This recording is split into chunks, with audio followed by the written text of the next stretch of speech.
Alright, let's get straight to it. The Bible begins with, "In the beginning, God created the heavens and the earth," right? But here's the kicker: Genesis actually contains two very different creation stories. That's right, two, and they don't exactly line up. If you've ever been told there's only one official creation story in the Bible, you've been sold a half-truth. Here's what they don't tell you in Sunday school. In Genesis 1, you get the big cosmic version. God's creating everything in 6 days. Day 1, light. Day 2, sky. Day 3, land and sea. It's all very methodical, right? By day 6, boom! Humans are made. Not just Adam, man and woman at the same time. And everything is smooth, structured, and precise. But then you hit Genesis 2, and suddenly it feels like we're in a different movie. The vibe shifts. Now God isn't just sitting up there, commanding things into existence from a distance. He's down in the dirt, literally forming Adam from the ground. And this time, woman doesn't show up until later, after Adam's been chilling alone for a bit. And how does she get here? Not as an equal creation, but from Adam's rib. Now, why do these two stories exist side by side? You'd think if this was all divinely inspired, it would be a single, unified narrative, right? But no. Scholars have debated for centuries about this. Some say it's just different perspectives, like one is a wide-angle shot, and the other is more up-close and personal. But here's the thing, these aren't just two angles on the same story. They're fundamentally different. In Genesis 1, God is distant, this all-powerful being just speaking things into existence. But in Genesis 2, he's more like a craftsman, physically shaping humans with his hands, making the first man and then deciding, oh wait, he needs a partner. Why is the order different? Why is the style different? It almost feels like two different authors are telling two separate stories. See, Genesis wasn't written in one sitting. It's a mashup of different traditions stitched together over time.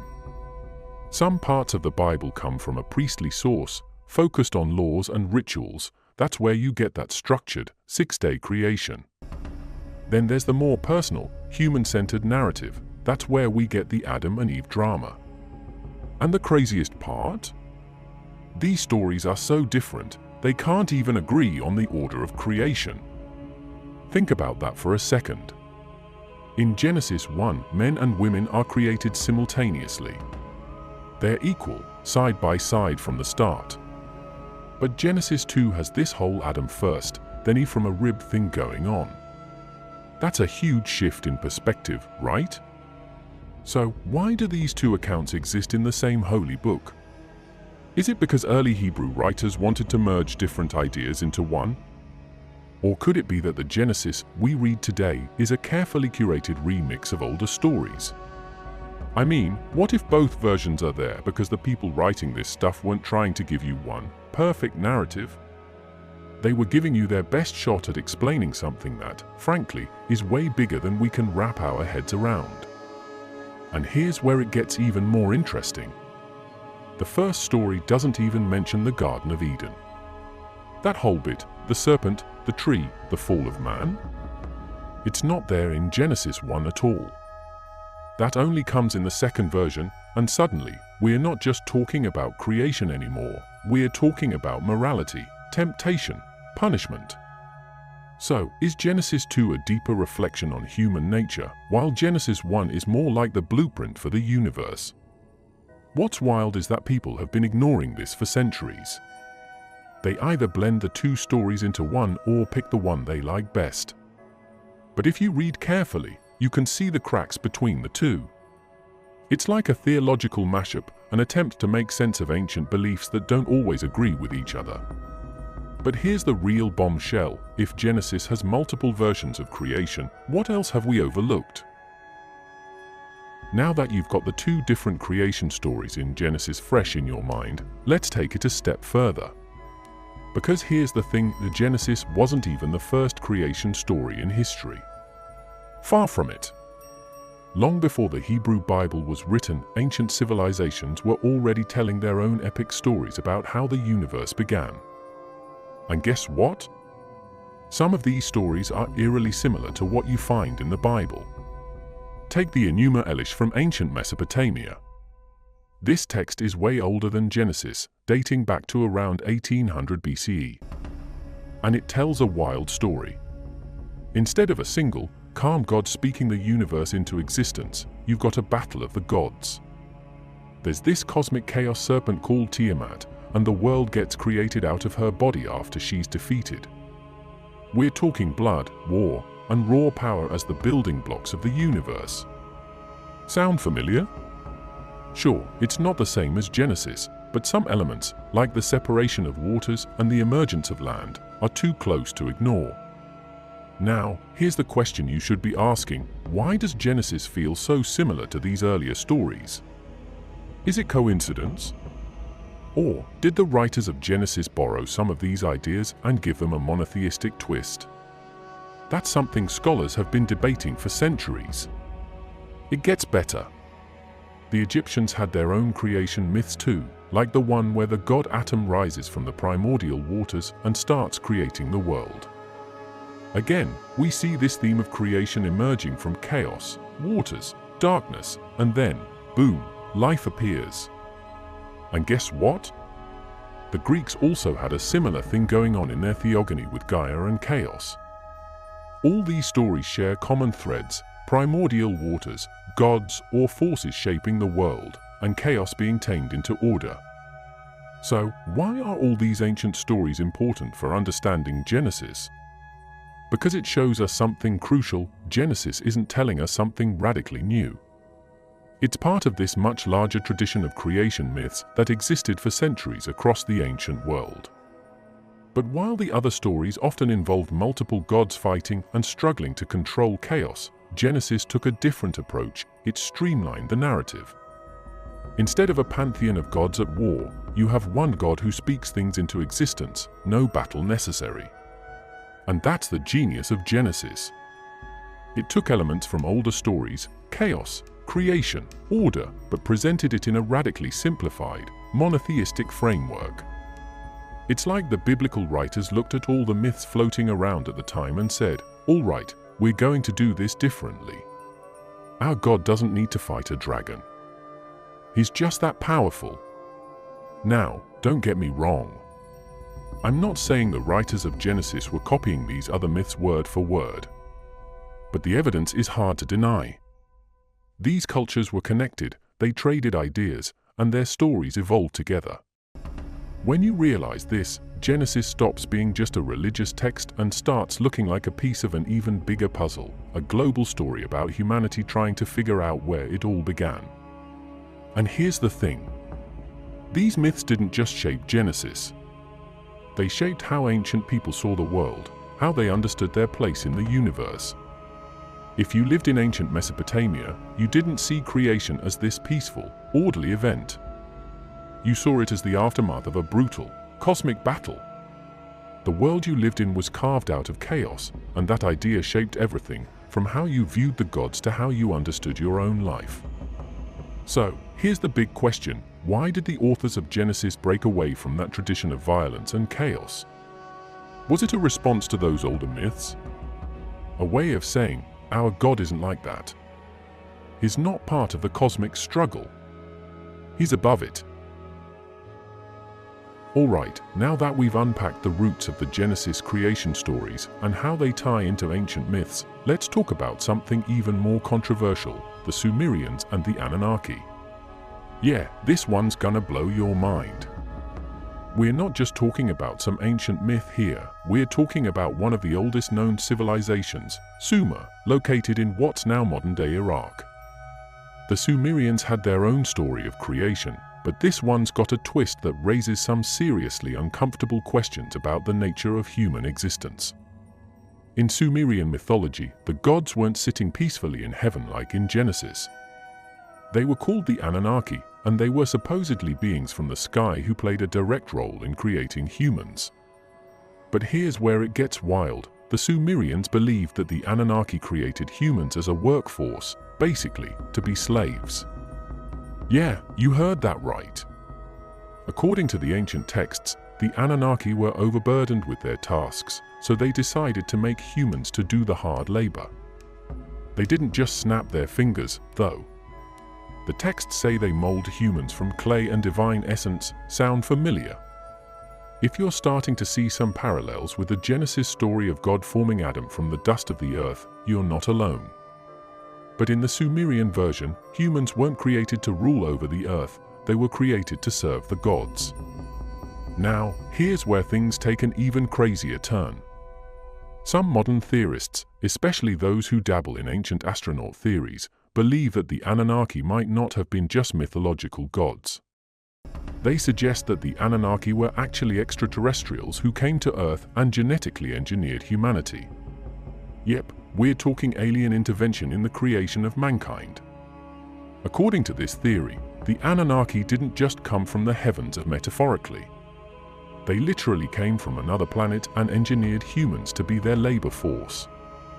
Now, before you roll your eyes, let's break it down. The Sumerians were an advanced civilization. They had writing, mathematics, astronomy, and architecture far ahead of their time. Where did all this knowledge come from? Could it really have been passed down from these sky gods? That's what proponents of the ancient astronaut theory argue. But whether or not you believe in the extraterrestrial angle, the real point is this: the Sumerian story of creation is one of the oldest, and it shares some unsettling similarities with later stories like Genesis. Both talk about beings who shape humans from the earth, but in Sumer, the gods are practical. They need workers, not spiritual beings. What if the Anunnaki story is the real original? What if the narrative of gods creating humans to serve them predates the more sanitized version in Genesis? Because if we're honest, the Genesis account feels a little cleaner, doesn't it? God creates humans and gives them dominion over the earth. But what if that's just the PR-friendly version of a much darker origin story, one where humans were created not to rule, but to serve? Think about it. In Genesis, humans are given free will and placed in a paradise. But in Sumerian mythology, humans were created as laborious, and the gods used them for their own benefit. It's almost like Genesis is the version that gives us dignity, while the Sumerian account strips it away, revealing a much more utilitarian origin. Remember that these Sumerian stories are thousands of years older than the biblical texts.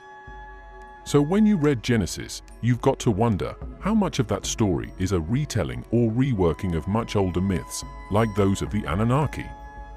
Why does this matter? Because if the Sumerians' creation story influenced the Bible, and if the Anunnaki myth is even partly true, whether as gods, aliens, or something else entirely, it changes how we see ourselves. Are we the rulers of this world, as Genesis tells us, or were we once slaves to gods from the sky? Now that we've tackled the Sumerians and their version of human creation, where humans were basically created to serve the gods, it sets us up for the next big twist, the story of Eden. Because, let's be honest, the story of Adam and Eve in Genesis seems a little too simple on the surface. They eat from the tree of knowledge, get kicked out, end of story, right? Wrong. Here's where things get really interesting. We've all heard the mainstream interpretation: the serpent is Satan, tempting Eve, leading her and Adam into sin. But what if I told you that the serpent wasn't the villain? In fact, in many ancient cultures, serpents are symbols of wisdom, knowledge, and transformation. So instead of this being a straightforward tale of disobedience, what if it's actually a story about liberation? God places Adam and Eve in the Garden of Eden, surrounded by everything they could ever want, but forbids them from eating from one specific tree, the tree of knowledge of good and evil. Why? Why give humans free will, the ability to choose, and then say, "Don't touch that"? It almost feels like a setup. The tree is right there, in plain sight, and it holds the key to understanding good and evil. Yet, they're not supposed to touch it? Enter the serpent. Here's where the traditional story gets flipped on its head. In Gnostic traditions, which are ancient texts and beliefs that challenged early Christian views, the serpent is seen as a liberator, not a deceiver. According to these writings, the serpent's role wasn't to trick Eve, but to free her and Adam from ignorance. The tree of knowledge was forbidden because God wanted to keep humanity in a state of blind obedience. The serpent, in this reading, is offering Eve a chance to wake up, to see the world for what it truly is. And what's even more fascinating, Gnostic texts portray God not as a benevolent, all-powerful creator, but as a lesser deity, a kind of tyrant, someone who wants to control humanity to keep them in a state of ignorance. The real enemy, in their eyes, wasn't the serpent. It was the god of the garden, who wanted to keep humans like obedient pets, blissfully unaware of the world around them. Now, I know this sounds controversial, but think about it. After Adam and Eve eat the fruit, what happens? They don't die, like God said they would. Instead, their eyes are opened. They gain knowledge. They become aware of their nakedness. They understand right and wrong. In other words, they become fully human. Isn't that what separates us from animals, our ability to reason, to understand morality? So maybe the serpent wasn't offering death at all. Maybe the serpent was offering freedom. And here's where it connects to what we've already discussed. Remember how in the Sumerian creation myth, humans were created to serve the gods? What if Eden was the same thing? What if Adam and Eve were placed in the garden, not to rule over it, but to remain in a state of servitude, unaware of their potential? The forbidden fruit wasn't just a random test of obedience. It was the key to breaking free from the garden, from a paradise that was actually more like a prison of ignorance. The serpent gives Eve the choice: remain in a state of blissful ignorance or take the risk of knowledge and all the consequences that come with it. Eve's decision wasn't a sin, it was an act of courage. She chose knowledge. She chose to wake up. And yeah, it came with a cost. Adam and Eve were banished from Eden, but they also gained something far more valuable: their autonomy, their ability to think for themselves. We've been talking about creation, but what if the story of how the universe was created isn't as simple as God spoke and it happened? What if there's a lot more going on behind the scenes? Here's something a lot of people don't realize. In ancient Jewish mysticism, specifically in the Kabbalah, there's an idea that God didn't create the universe alone. Instead, creation was a collaborative process involving multiple aspects of the divine, known as the Sephirot. And we're not just talking about a few angels lending a hand here. We're talking about different emanations of God's own essence working together to shape reality. According to Kabbalistic teachings, God's true essence, what they call the Ein Sof, is beyond comprehension, completely infinite. It's so vast that it can't interact with the physical world directly. So, to create the universe, God essentially had to split himself into these different divine attributes, each one representing a different aspect of his power. These attributes, or Sephirot, work together in harmony and tension to shape the cosmos.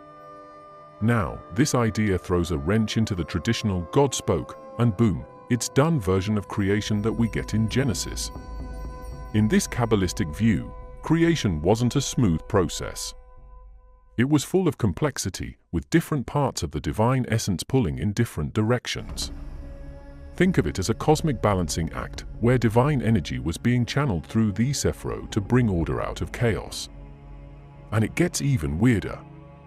In the Kabbalistic tradition, they talk about a concept called Tzimtzum, which basically means that before the universe could be created, God had to contract himself to pull back his infinite presence to make space for the physical world to exist. So the universe isn't just the result of some all-powerful command. It's the product of divine tension, of God both withdrawing and emanating his power in ways that allowed the material world to take form. Let's be real, this is a far cry from the straightforward creation narrative we've been taught. The idea of a fragmented, multifaceted God shaping the universe through different emanations. It's a little more complicated, but also way more fascinating. So why does this matter? It changes how we think about God's role in creation. In Genesis, God is all-knowing, all-powerful, and everything happens exactly as He wants it to.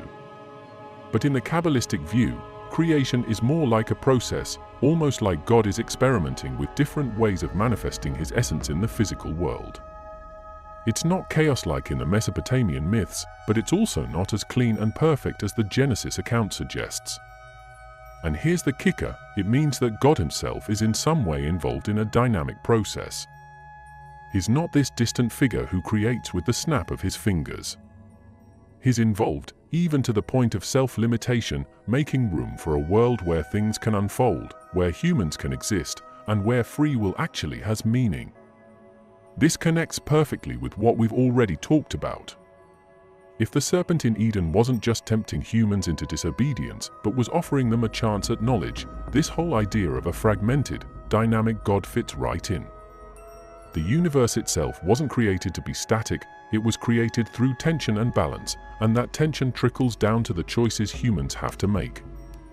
You could argue that God's withdrawal to make space for the universe is mirrored in the way humans were given the ability to choose, to think, to rebel. It's almost like the act of creation itself was about introducing complexity and freedom into the world. And isn't that what the whole Adam and Eve story is about? Humans choosing to embrace knowledge, even if it meant breaking free from God's direct control. But here's where it gets even crazier. Some interpretations of Kabbalistic thought suggest that the creation of the universe wasn't perfect. According to these teachings, there were previous worlds that God tried to create, but they couldn't hold together, they fell apart. This is known as the shattering of the vessels. The current universe we live in? It's the one that stuck. But it's still full of imperfection, and that's part of why humanity exists, to help restore balance to the divine plan. So, in a way, creation is still happening. The universe isn't finished, and neither are we. But let's switch gears for a minute and focus on a figure who's been completely erased from most mainstream versions of the Bible, someone who challenges everything we think we know about the story of humanity's beginning, Lilith. You might be wondering, wait, Lilith? Isn't it just Adam and Eve in Genesis?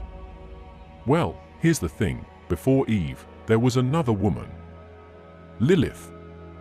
And her story changes the whole dynamic of what we think went down in Eden. First, let's get this straight, Lilith is not in the canonical Bible. You won't find her name mentioned in Genesis. But in Jewish folklore and other ancient texts, Lilith was said to be Adam's first wife. Yeah, that's right, before Eve. And here's where things get interesting, Lilith was created from the same clay as Adam. They were equals from the start. No rib, no secondary creation, just Adam and Lilith, both formed at the same time.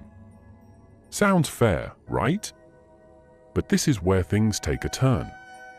Lilith, being equal to Adam, didn't feel the need to submit to him. She wasn't about to play the role of the obedient, submissive wife.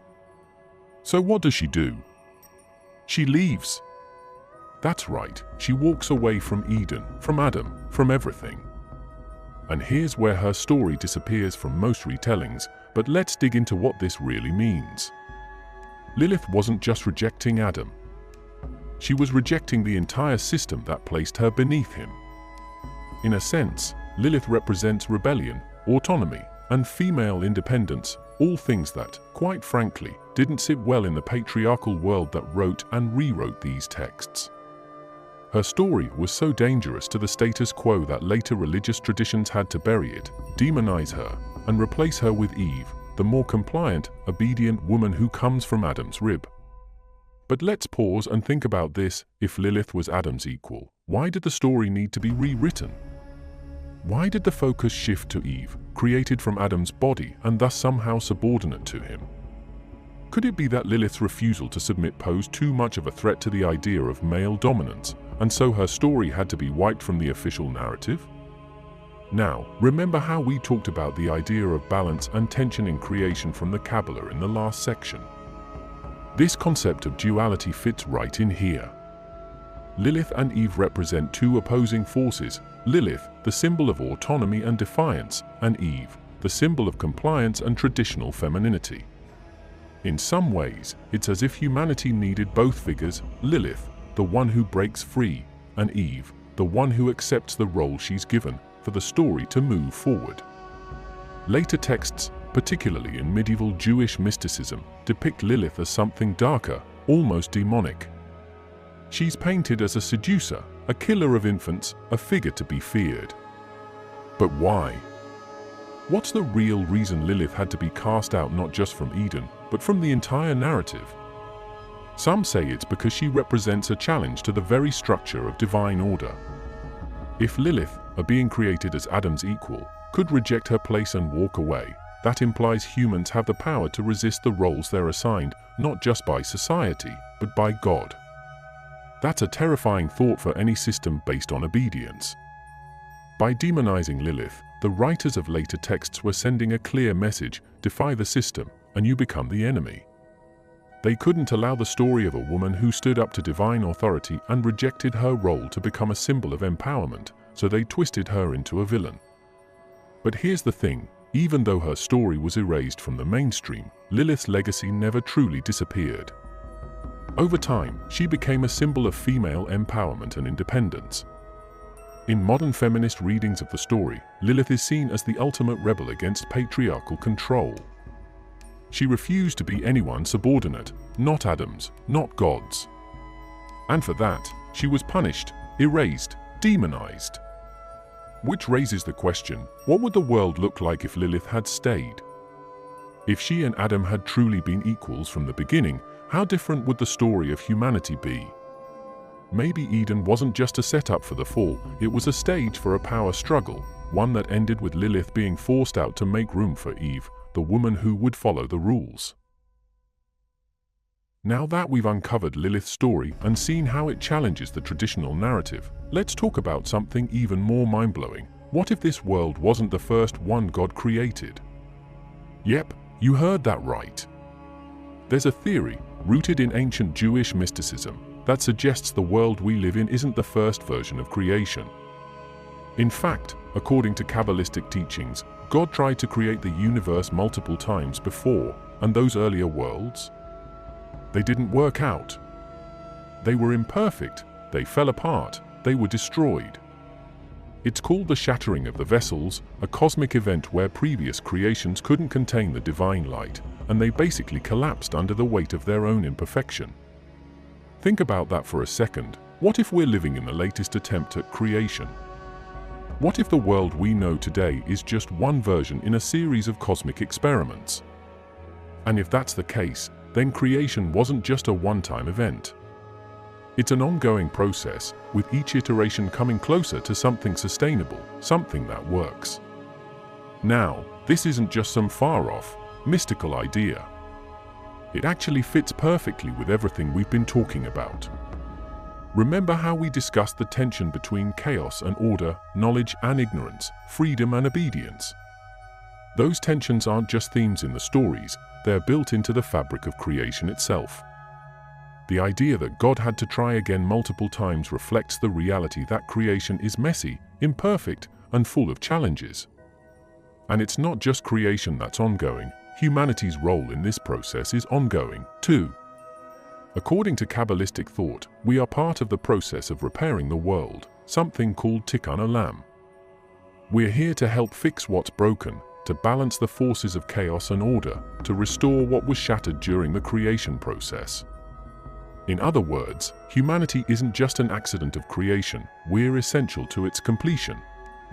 If we tie this back to the stories of Adam, Eve, and Lilith, it starts to make even more sense. The fall wasn't the end of the story, it was part of the process. Adam and Eve stepping out of Eden wasn't just a punishment, it was the next phase of creation. Humanity had to leave the garden, had to face the challenges of the world, because that's how the universe moves forward. Through choice, through struggle, through learning. And here's the kicker, if God had to create and destroy worlds before, and if humanity is part of this ongoing process of repairing the universe, it raises an interesting question: what's next? Are we living in the final, perfected version of creation, or is there more to come? Could there be another stage, another leap forward that we haven't even imagined yet? The fact that creation is described as an ongoing process gives us a new way to look at the world around us. Instead of thinking of life as a static, finished product, we can see it as something fluid, evolving, something that we are directly involved in shaping. And that's powerful. It means we are not just passengers in this cosmic story, we are participants, with the ability to influence what happens next. So as we wrap up this journey through the creation stories, from the ancient myths to the hidden narratives of Lilith, from the cosmic forces of the Sephiro to the shattering of the vessels, here's what it all comes down to: creation is not a finished story. It's still unfolding. The world we live in is imperfect, sure, but it's also full of potential. And just like Adam, Eve, and even Lilith, we have the power to choose, to act, to shape the next chapter of creation. Thank you so much for sticking with me all the way through. I hope this journey has opened your mind to new ideas, new possibilities, and maybe even a new perspective on the stories we've been told for centuries. If you enjoyed this, please drop a comment below with your thoughts, and don't forget to subscribe for more deep dives like this. Your support really helps the channel grow and keeps these discussions going. Thank you again, and may God bless us all.